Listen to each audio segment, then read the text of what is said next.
الود بالود والصدق بالصدق وقلوبنا عزيزة لا تسير في طريق الذل. من استغنى فنحن عنه أغنى، ومن بقى فنحن له أبقى، ومن بنى لنا سكنا كنا له وطنا.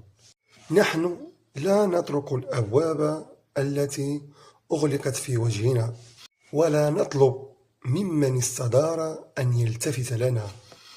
نحن بسطاء نؤمن بالعفوية والنقاء، ولكننا أعزاء في نفوسنا مدركين لمكانتنا، ومن استدار فلا عودة له ولا سلام. لا ننقص بغياب أحد ولا نزيد بوجود أحد. نسعد بمن بقى وننسى من نسى. من صب لي من دلته ربع فنجال صببت له من خافق الروح